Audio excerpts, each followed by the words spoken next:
వైకాపా నేతలకు హైకోర్టులో గట్టి ఎదురుదెబ్బ. తెదేపా కేంద్ర కార్యాలయంపై దాడి కేసులో ముందస్తు బెయిల్ పిటిషన్లు కొట్టివేత. చంద్రబాబు ఇంటిపై దాడి కేసులో మాజీ మంత్రి జోగి రమేష్కు చొక్కెదురు. అరెస్ట్ నుంచి తాత్కాలిక రక్షణ కల్పించేందుకు నిరాకరణ. చేసిన యథోపనులన్నీ చేసేసి మమ్మల్ని అరెస్ట్ చేయొద్దు, మా మీద కేసులు పెట్టొద్దు, మమ్మల్ని పోలీసు వాళ్ళు తీసుకెళ్ళొద్దు, మా ఇంటికి పోలీసు వాళ్ళు రావద్దంటే ఎలా కుదురుతుంది? చట్టం తన పని తను చేసుకెళ్ళిపోద్ది. కాబట్టి చేసిన ప్రతిదానికి మీరు అక్కడికి పారిపోయి దాక్కోకండి. అసహ్యంగా ఉంటుంది. మీ లీడర్షిప్ మీదే జనాలకి విరక్తి వచ్చేది. హుందాగా అరెస్ట్ అయిపోండి. మీరు తప్పు చేశారు కదా, తప్పు చేయకుండా ఒకవేళ ఏమైనా తప్పుడు కేసులు పెడితే ఒకవేళ ఏమో మేము రిలీఫ్ కోసం ప్రయత్నిస్తామంటే అర్థం ఉంది. తప్పు చేసిన తర్వాత పారిపోయి దాక్కుంటే ఎక్కడ వదిలేస్తారండి మిమ్మల్ని? మీరు చేసిన ఏమన్నా చిన్న చితక తప్పులా? తెలుగుదేశం పార్టీ లేకుండా నాశనం చేద్దాం అనుకున్నారు మీరు. ఏకంగానే మొత్తం సమూలంగా తుదముట్టించేద్దాం అనుకున్నారు తెలుగుదేశం పార్టీని. ఇప్పుడు అలాంటి తెలుగుదేశం పార్టీ కూటమి 164 సీట్లతో తిరుగులేని అధికారంలో కూర్చుంది. కేంద్ర ప్రభుత్వాన్ని కూడా శాసించే స్థాయిలో కూర్చొని ఉంది. ఎవడు కాపాడతాడు మిమ్మల్ని? ఎక్కడ పారిపోతారు మీరు? మీరు తెలంగాణకి వెళ్తే తెలంగాణలో కూడా ఇలా చిటికెత్తే అలా దొరికేస్తారు. మీరు తమిళనాడు వెళ్తే తమిళనాడులో పట్టేస్తారు. మిమ్మల్ని బెంగళూరుకి వెళ్తే కర్ణాటకలో పట్టేస్తారు. కేరళ పారిపోలేరు, ఏదో ఉత్తర భారతదేశంకి వెళ్ళిపోలేరు. ఎక్కడికి వెళ్ళినా చంద్రబాబు నాయుడు గారు చిటికెలాగా చేశారంటే కేంద్ర బలగాలు అప్రమత్తమై జుట్లు పట్టుకుని కలుగులో ఉన్న ఎలకలు ఈడ్చుకొచ్చినట్టు లాక్కొచ్చేస్తారు మిమ్మల్ని. అయిపోయింది. మీరు చేసిన పాపాలన్నింటికి సమయం అయిపోయింది. ఇక మీ పనిష్మెంట్ సమయం మొదలైపోయింది. మీరు ఎక్కడికి పారిపోలేరు, దేశం వదిలి వెళ్ళలేరు. ఎందుకంటే మీ అందరి మీద లుకౌట్ నోటీసులు జారీ అయిపోయి ఉన్నాయి. మీరు ఇలా ఎయిర్పోర్ట్లో కనపడి 2 చేయాలి అక్కడ పట్టుకుని బొక్కలేసేస్తారు.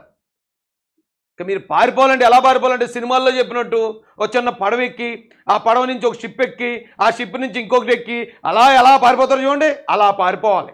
అలా కనుక మీరు ఒక్కసారి దేశం దాటారంటే మళ్ళీ దేశంలో దిగలేరు. ఇంకా అయిపోయినట్టే మీ సినిమా అక్కడితోటి.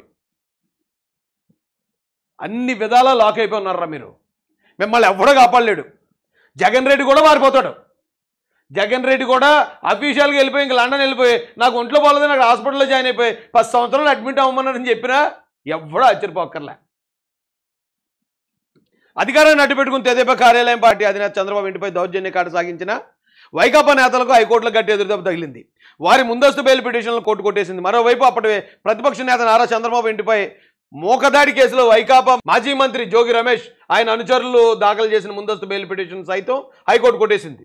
బెయిల్ పొందేందుకు పిటిషనర్లు అర్హులు కాదని, ఇలాంటి వారికి బెయిల్ ఇస్తే సమాజంలోకి చెడు సంకేతాలు వెళ్తాయని పోలీసుల తరపున సీనియర్ న్యాయవాదులు సిద్ధార్థ లోద్రా, పోసాని వెంకటేశ్వర్లు, పబ్లిక్ ప్రాసిక్యూటర్ మెండ లక్ష్మీనారాయణ చేసిన వాదనతో కోర్టు ఏకీభవించింది. వీళ్ళు జస్ట్ గవర్నమెంట్ తరపున చెప్పుదిలేదండి.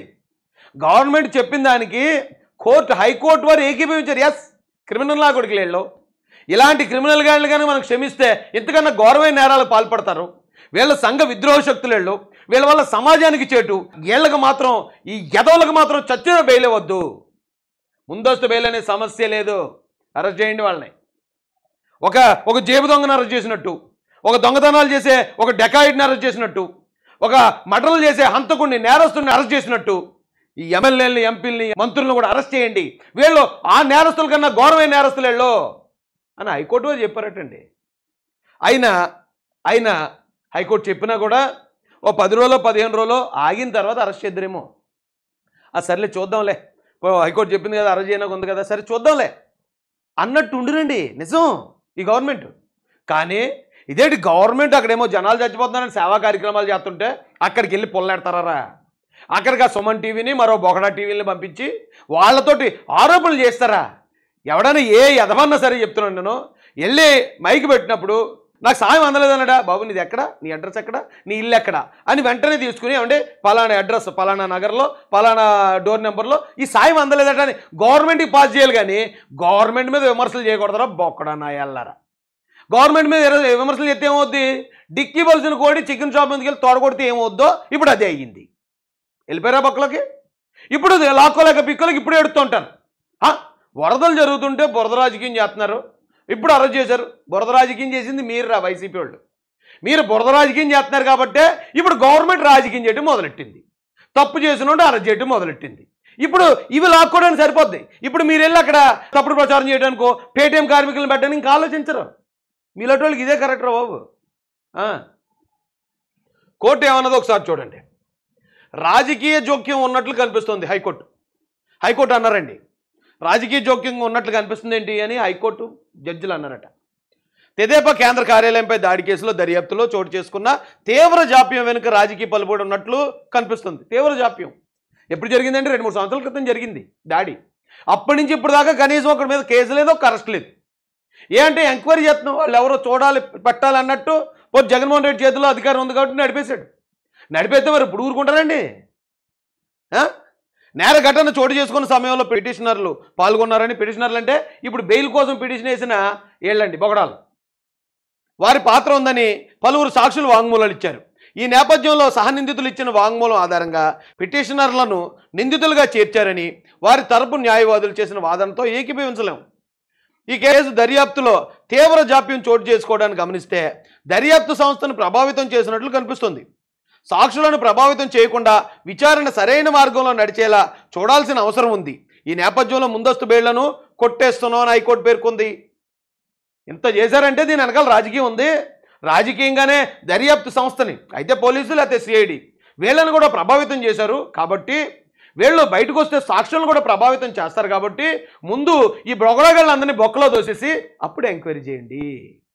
ఎంక్వైరీ అయ్యేదాకా వీళ్ళు ఈ నేరస్తులు, కరుడుగట్టిన నేరస్తులు జైల్లో ఉండాల్సిందే అని హైకోర్టు చెప్పింది. మరి ఇంకేం చేయాలా? పోనీ సర్లే ఉందా కొన్ని రోజులు అరెస్ట్ చేయకుండా ఉందాం, ముందు ఈ వరదల సంగతి అన్నీ చూద్దాం. ఈ లోపల వైసీపీ వాళ్ళు కూడా వచ్చి పాపం వాళ్ళు కూడా ఏదైనా సాయం చేస్తారేమో, వాళ్ళ చేతనైంది వాళ్ళు చేస్తే అందరూ కలిసి చేస్తే త్వరగా ఇక్కడి నుంచి కోలుకుంటుంది విజయవాడ అని చెప్పేమో గవర్నమెంట్ ఆలోచిస్తే గవర్నమెంట్కి పొలలడ్డానికి తయారవుతున్నారా మీరు? మరి ఏం చేయాలరా మిమ్మల్ని? మీకు ఇదే కరెక్టు. మనిషికి ఒక మాట, గొడ్డుకు ఒక దెబ్బ పడితేనే గొడ్డు మాట వింటది, అంతే తప్ప బాబు నాయన అంటే వింటదా? మీరు కూడా అంతే.